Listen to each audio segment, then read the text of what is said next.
بسم الله الرحمن الرحيم. سبحان ربك رب العزة عما يصفون وسلام على المرسلين والحمد لله رب العالمين. اللهم صل على محمد النبي الأمي وعلى آله وسلم تسليما. جزا الله عنا محمدا ما هو أهله.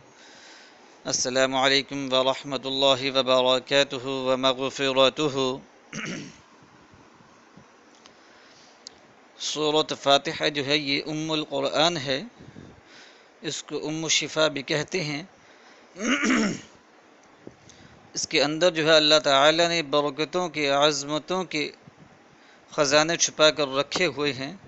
اس کے اندر جو ہے شفاؤں کے خزانے جو ہیں وہ مخفی ہیں، پوشیدہ ہیں. جو سورۃ فاتحہ پڑھتا ہے بزرگ حضرات کہتے ہیں ان کی تمام جائز حاجتیں پوری ہوتی ہیں، مقاصد میں کامیابی حاصل ہوتی ہے. اس کے علاوہ ان کو روحانی ترقی ملتی ہے. سورۃ فاتحہ کا پڑھنا دین و دنیا میں ترقی کا جو ہے سبب ہے.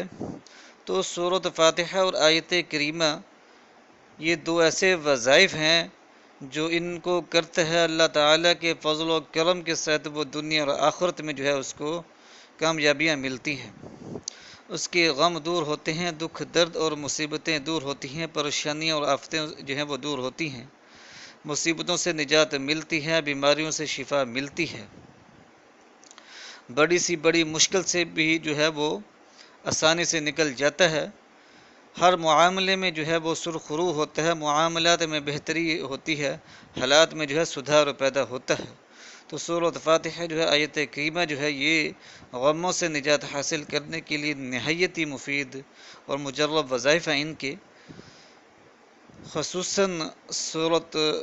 خصوصاً آیت کریمہ جو ہے یہ غموں سے نجات حاصل کرنے کے لیے اور حاجت کو پورا کرنے کے لیے بزرگ حضرات اکثر اس کے وظائف بتاتے ہیں.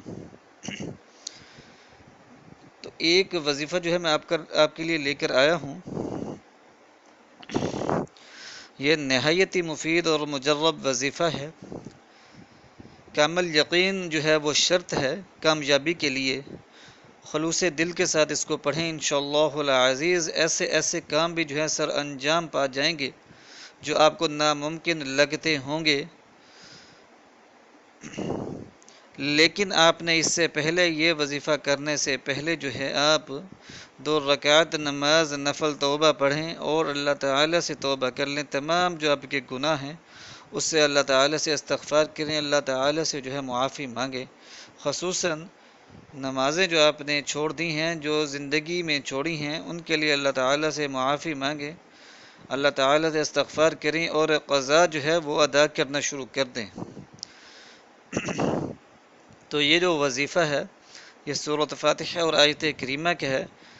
تو اس وظیفے کو کسی بھی نماز کے بعد آپ پڑھ سکتے ہیں، چاہے تو ایک وقت میں دونوں کو پڑھ لیں، چاہے تو علیحدہ علیحدہ وقتوں میں پڑھ لیں.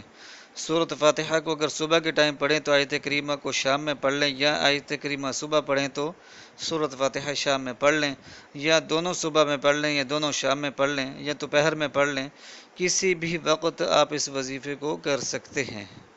لیکن جس وقت بھی شروع کریں اور جس ترتیب سے شروع کریں اس کی پابندی پھر لازماً آپ نے کرنی ہے. 7 روز کا یہ عمل ہے، جملہ حاجات کے لیے نہایت ہی فائدہ مند ہے. انشاءاللہ العزیز اللہ تعالیٰ کے فضل و کرم کے ساتھ حاجتیں پوری ہوں گی اور مقاصد میں کامیابی حاصل ہوگی. نماز کی پابندی شرط ہے اور توجہ اور کامل یقین جو ہے وہ شرط ہے. زبان کو پاک صاف رکھیں، گالی گلوچ، فحش گوئی اور غیبت سے زبان کو جو ہے پاک صاف رکھیں گے. اس کے علاوہ الائچی کا استعمال کریں. تمباکو بیڑی سے جو ہے جو بدبودار چیزیں ہیں جیسے لہسن پیاز ہیں ان سے بھی جو ہے پرہیز کریں. تو وظیفہ جو ہے بعد نماز فجر جو ہے آپ 125 مرتبہ جو ہے آپ نے سورۃ فاتحہ پڑھنی ہے. اول آخر جو ہے 11 بار جو ہے درود پاک پڑھنا ہے۔ شام میں بعد نماز عشاء اس اپنا جو ہے آپ آیت کریمہ پڑھیں گے، 1003 مرتبہ آپ نے آیت کریمہ پڑھنی ہے اور کھڑے ہو کر پڑھنی ہے۔ اگر کوئی بزرگ ہے، کوئی بوڑھا شخص ہے یا کسی کو کوئی مسئلہ ہے، وہ کھڑا نہیں ہو سکتا اتنی دیر، تو وہ کچھ دیر بیٹھ جائے، کچھ دیر کھڑا ہوئے، پھر وظیفے کو کرتا رہے، یعنی کہ 1003 مرتبہ آپ نے اس کو کھڑے ہو کر پڑھنا ہے۔ اگر کھڑے نہیں ہو سکتے تو کچھ دیر بیٹھ جائیں، کچھ دیر کھڑے ہو جائیں، کچھ دیر چل پھر لیں، لیکن چلتے پھرتے اٹھتے بیٹھتے جو ہے توجہ جو ہے آپ کی آیت کریمہ کی طرف ہونی چاہیے، اور 1003 مرتبہ جو ہے آپ نے اس کو مکمل کرنا ہے۔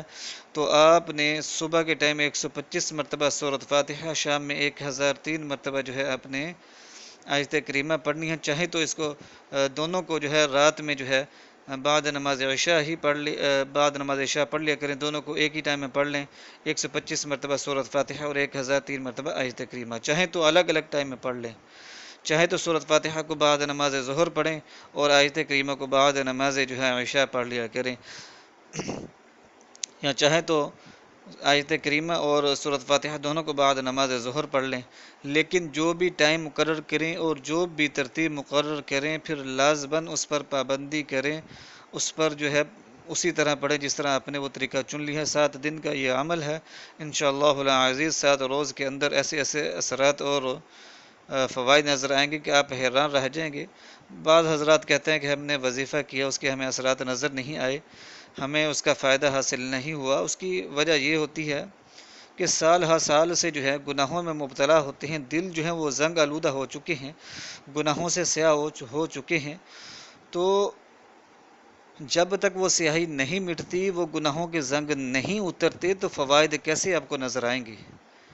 اللہ تعالیٰ کے سامنے جب سر سجدے کے اندر جھکتا ہی نہیں ہے، نمازوں کی پابندی نہیں ہے، تو وظیفے کے اندر اثرات کیسے نظر آ جائیں گے؟